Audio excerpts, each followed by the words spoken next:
Poker players, this is Steve again with my fourth Holy Grail cash game video. You should really watch the first three videos in order to get the most from this one, since you will need to understand the basics of the Holy Grail strategy in order to understand what I'm doing today. Most of this lecture concerns those times when we are facing a pure open. A pure open is an open with no other action before us. We will also discuss a pure squeeze situation, which is when there is an open and a flat with no other action ahead of us. I can only cover a small fraction of this topic here, so I urge you to read the book if you want to delve more deeply into GTO 3-bet strategy. It's a good book. It's got a little donkey and a goat, so it's got to be good, right? My goal here is to develop a Holy Grail strategy for when we are facing a pure free-flop open. We can either fold, flat, or 3-bet. Suppose the low jack opens to a 2.5 big blinds and we are in the hijack seat. GTO Wizard shows that we can raise, which is in red, or fold, which is in blue, but we can never flat.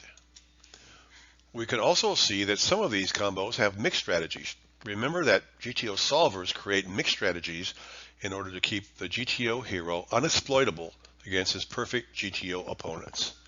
This is never necessary in a real game, so we can simplify this chart by creating an implementable version of it, some of which is shown here. The numbers in each cell refer to the Holy Grail combo power index for that combo. Notice that this chart does not show a linear range. It is a somewhat polarized range.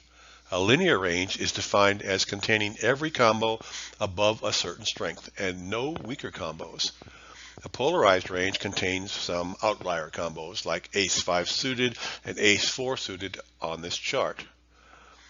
These are both 0 EV combos but are worth only 45 and 44 points respectively, whereas pocket tens, shown here, is a 0 EV combo worth 58 points on the CPI ranking system. So the GTO Wizard 3-bet combos are not simply the best 8% of all combos, at least not based on our combo power index hand rating system. This odd polarization or non-linearity is fairly common for GTO 3-bet charts. We can compare the GTO Wizard implementable strategy from the previous slide with other implementable charts. This is the GTO Wizard chart from the previous slide with a 6.9% 3-bet range and no flatting. This is the implementable chart from Jonathan Little's 6-max cash game strategy. We can see that his chart 3-bets a bit wider at 8.1% and it is slightly more linear. He has perhaps a slightly different decision tree or maybe a slightly different criteria for converting a mixed strategy combo into a pure strategy combo. Finally, this is the Holy Grail implementable chart that I will introduce shortly. This 3-bit range is slightly wider still at 8.7%, but is completely linear. Remember from the previous slide that ace-5 suited is a 0 EV combo. So we can replace ace-5 suited with ace-9 suited, which is another 0 EV combo, with no impact on our profit. In fact, if we compare the Holy Grail implementable chart with the GTO Wizard mixed strategy chart, we will find that all of the differences are 0 EV combos. We can replace the moderately polarized GTO Wizard mixed strategy chart with a completely linear Holy Grail implementable chart with no impact on our profit even against Mr. GTO. Whether we set our edge at 48 points or slightly tighter 49 points is our choice. My Holy Grail ranges, whether they are opening ranges or 3-bet ranges, are always linear. This choice is made to make them easier for us to use. Essentially, our Holy Grail strategy is designed to have the ultimate implementability. When we study GTO Wizard solutions, we find that there is no flatting range at all until we reach the button, where there is a small flatting range of 4.1%. This chart shows the GTO Wizard button response to a pure 2.5 big blind low jack open. Notice that these flatting combos are all mixed strategy combos. A mixed strategy combo always has the same EV for each allowed action. So we can convert them all into pure strategy combos, which creates a new implementable chart. But there is some judgment required as to how we should do this, so not everyone would agree on what this implementable chart would look like. For example, should pocket nines be a 3-bet or a flat? How about king jack suited? In any case, the chart would be quite nonlinear since it would be including 3-betting combos like ace-2 suited, but not pocket nines. So instead, we could simply use the Holy Grail chart from the last slide, which was for the hijack 3-betting a pure low jack open. If you compare this GTO Wizard mixed strategy button chart with this Holy Grail hijack chart, you will see that they are reasonably well aligned. Yes, it's true that we are folding the small suited ace-rag combos, even though some of them are slightly positive EV against GTO players. But the other Holy Grail differences are simply neutral EV adjustments that we can choose to make. Notice that the Holy Grail 3-bet chart is completely linear, while the GTO Wizard chart is not. And this Holy Grail chart also has zero flatting range. These features make the Holy Grail chart much easier to implement at a live table. And don't forget, our Holy Grail algorithm is just our baseline strategy. We can choose to widen or narrow our 3-bet range depending on our poker landscape. We can even decide to flat with some combos. We can study all of the GTO Wizard solutions for 6-max and 9-max models, as well as charts from other experts like Jonathan Little. And we would find something that's fairly surprising. We saw in the previous slide that the hijack and button 3-bet ranges are quite similar. It turns out that a 3-bet range depends mostly on the position of the opener. This should not be a big surprise to us since it's a natural consequence of the gap principle. So although there is a small dependency on our own table position, it is not very important. And so we can simplify our baseline 3-bet strategy by considering only where the open came from. So our 3-bet index based on GTO models is just the position index of the opener plus 6 points. In this algorithm, we indicate Mr. Opener's position index by using brackets. The number 6 is just the gap in the gap principle. I show this in my book in some gory mathematical detail, which I will go into here. But this expression is a good match to the GTO solutions from every position except perhaps the big blind. One of the strengths of this Holy Grail algorithm is that we can adjust the gap value depending on our read of Mr. Opener's playing style. We might adjust it to be higher, for example, by adding a point or two when we believe that Mr. Opener is too tight but otherwise plays a strong post-flop game. We might subtract a point or two when we believe Mr. Opener is a loose opener but makes a lot of post-flop mistakes.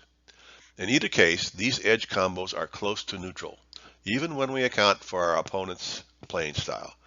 So whether we play them or not will not drastically affect our profit. This is also why we can use a simplified algorithm that ignores the subtle effects that our own table position has on our 3-bet range. 3-betting from the big blind appears to be a special case, one that does not follow our simple Holy Grail 3-bet algorithm. Again, suppose the low jack has opened to 2.5 big blinds, but now the action is on the big blind with no calls in between. We can see that the big blind's 3-bet range is about a percentage point tighter than the button's 3-bet range. This is mostly because the big blind will be out of position to the low jack opener. It's actually a bit surprising that this out of position effect is so small. On the other hand, our flatting range is much wider, 18.4% compared to 4.1% from the button. Additionally, many of the combos are pure strategy flats, such as the small pocket pairs.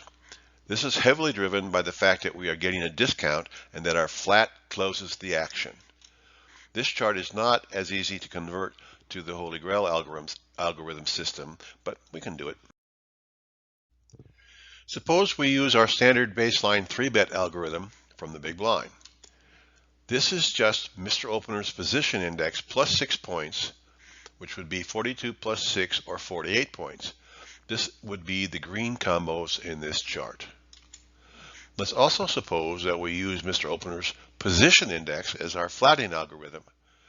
This is just 42 points for a low jack open, which would be the yellow combos in this chart. So this implementable chart has a 3-bet range that is somewhat wider than our GTO Wizard mixed strategy range, 8.4% versus 5.6%. But our plain range is a bit tighter, 17.2% versus 24%. This is about as simple as we can get to remember, because we just keep our normal 3-bet algorithm while adding a new flattening algorithm. But we could get a bit closer to the GTO Wizard ranges by adjusting our 3-bet gap. Increasing the gap to 9 points puts us nearly spot on to the GTO Wizard mixed strategy range. We can also get closer to the GTO Wizard plain range by using a slightly more complex flattening algorithm, perhaps by subtracting 2 points from the opening index of Mr. Opener. Remember, most of these edge combos are neutral or near neutral combos, so it doesn't matter very much what we do with them.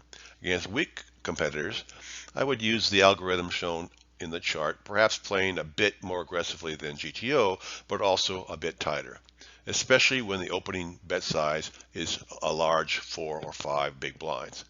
Against tougher opponents, such as Vegas 2-5 players or online NL50, I would tend to convert my edge 3-betting combos to flattening combos while keeping my flattening range like the chart shown here. If you regularly play the same game, say Vegas 1-2, you can make adjustments as you see fit. Whatever adjustments you choose to make, the ranges will be strictly linear and easy to use. Now that we understand the GTO Wizard recommendations, we should try to understand the optimal 3-bet ranges for a real game.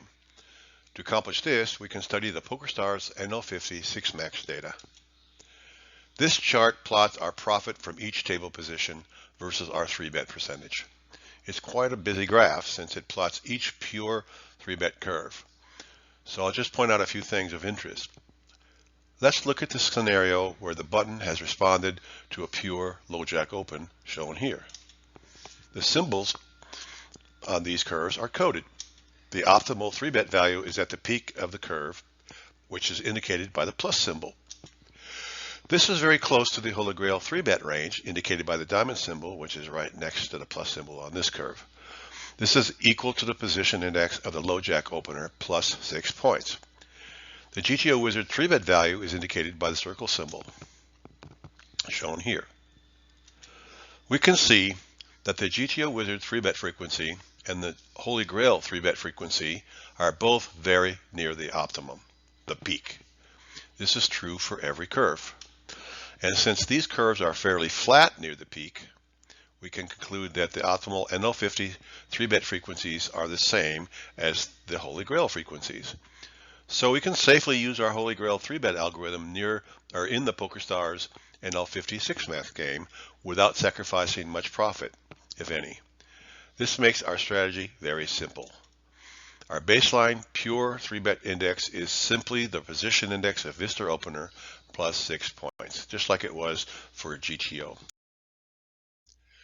We won't always be facing a pure open. Sometimes we will see a situation where a player opens and a single player calls.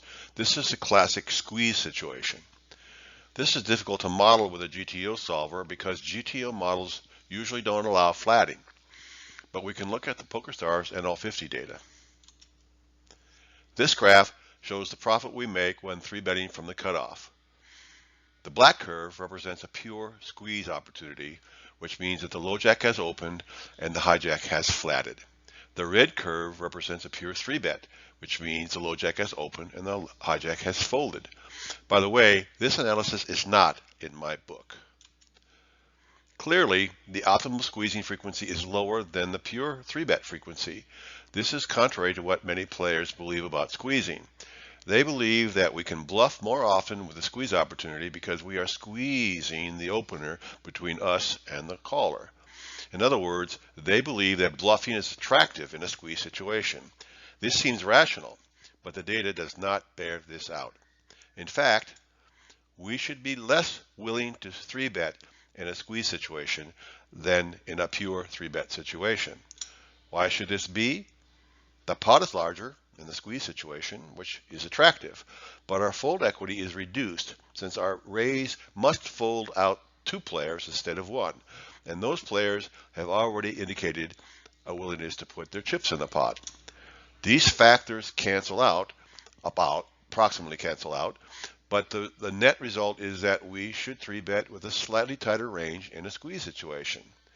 Notice that the shape of these two curves is very similar, with the pure squeeze curve simply shifted to the left. This means that we can be pretty confident about the location of the peaks, or at least the relative location of the peaks. The 1% difference in these two curves is equivalent to about 1 CPI point. So the presence of the caller increases our 3-bet index by about 1 point. Our next step is to investigate 3-betting from the small blind. This graph plots our small blind profit versus our 3-bet percentage. These are not pure 3-bet curves because they include an open plus call in some cases, except for the button open. We can see that the optima, which are the plus symbols, are all very close to the GTO wizard frequencies. But the Holy Grail frequencies are slightly wider. Those are the diamond symbols. These curves include some squeezing situations which should slightly tighten our 3-bet ranges. So the blended optimum should be slightly tighter than the pure 3-bet optima would be. So it seems reasonable that our Holy Grail 3-bet strategy is the same from every position, except possibly from the big blind. We use the opener's position index with a gap of 6 points in a pure 3-bet situation. Perhaps we add another point if there's a caller. Finally, let's look at our 3-betting strategy from the big blind.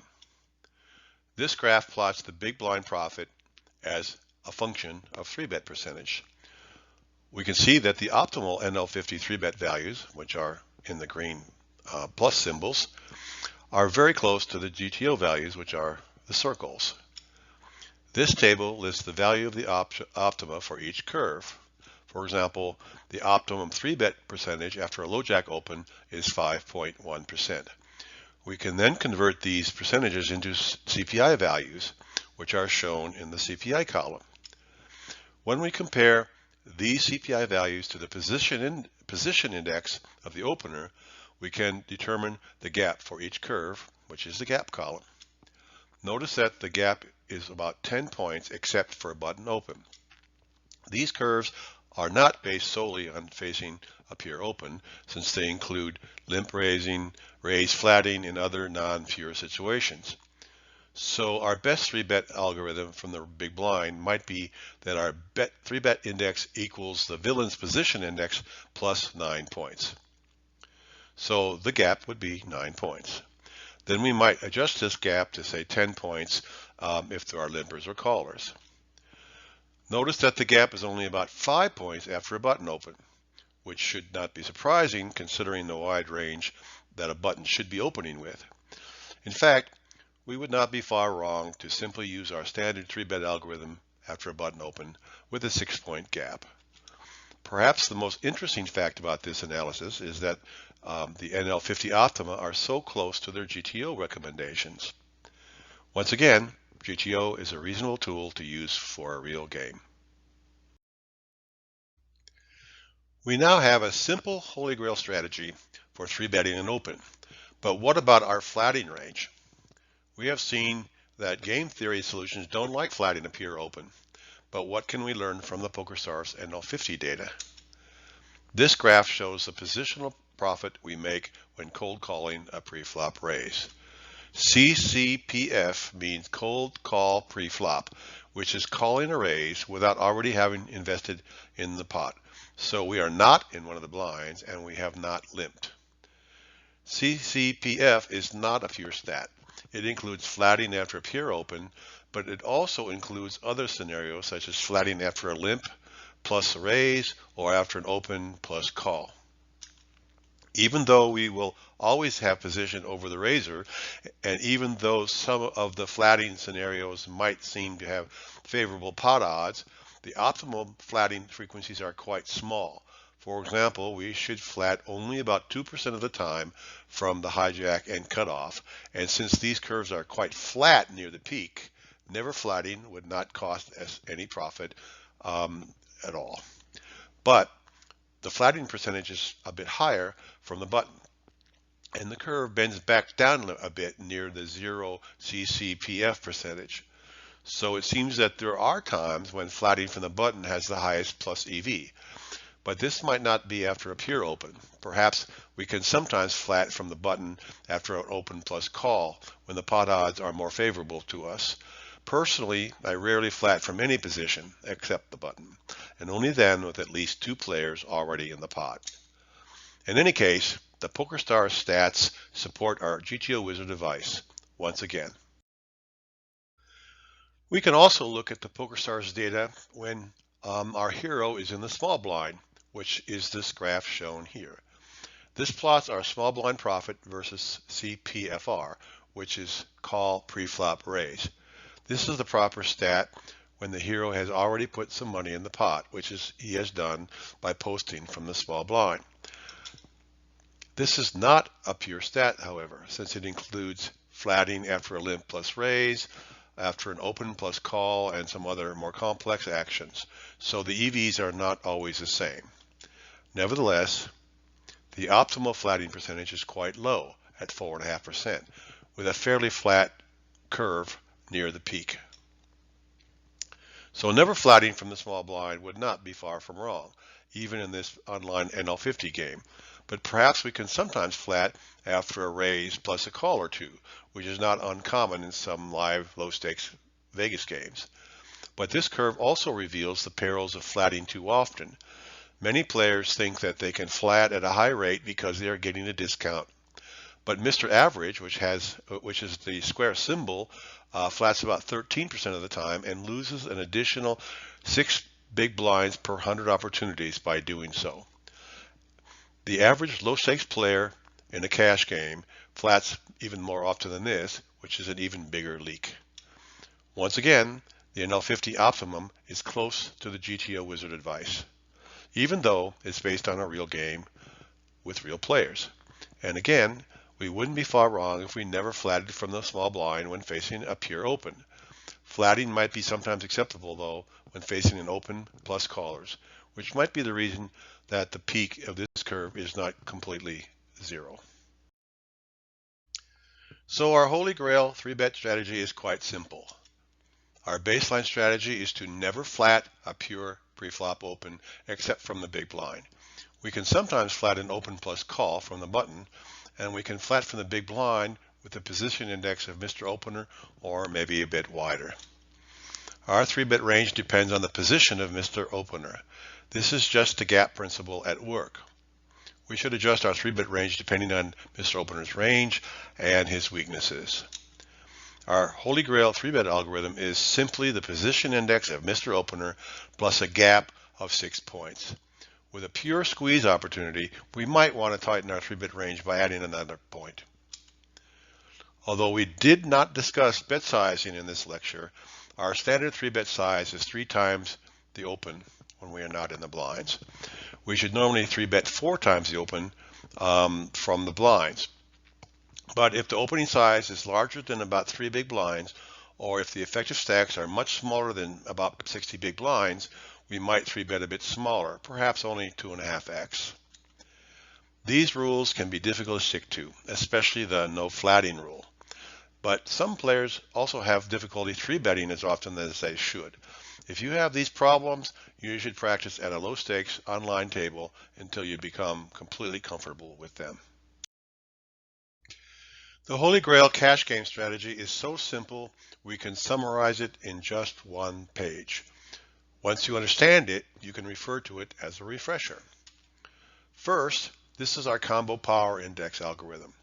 We simply double the power number of our top card, adding it to the power number of our bottom card, and finally adding more points for other characteristics of our combo, such as suitedness and connectedness.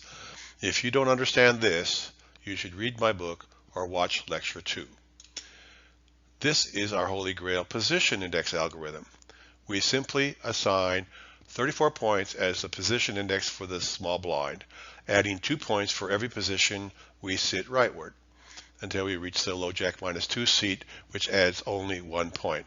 I might add here that even if we added 2 points here, it would just make us a little bit too tight from the low jack -2 position, which is not necessarily a bad thing.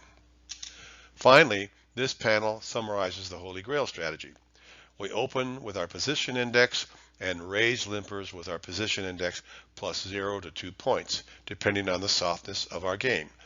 We 3-bet with the position index of Mr. Opener plus a gap of 6 points. But we can add another point in a squeeze situation. We never open limp, and we rarely limp behind. We never flat appear open except from the big blind. We stick to the Holy Grail baseline, but we can add adjust to our poker landscape by adding or removing neutral combos to exploit our competitors. And finally, practice, practice, practice, preferably online, to get comfortable with the Holy Grail strategy. Let's go through an example. Suppose we are playing in a Vegas 8-handed 1-2 game. The low jack -1 player opens to $10, which is the normal open for this game. It folds to us in the low jack, and we have ace queen offsuit. What should we do? Notice the graphic in the lower right. This is just the Holy Grail summary we saw in the previous slide, which we can use to make our baseline decision. In this case, the position index of Mr. Opener is 44 points. The combo power index of our ace queen offsuit is double the top card power number, which is 2 times 15, plus our power number of the bottom card, which is 12. To that we add 8 points because our hand is an ace king, ace queen, or king queen combo.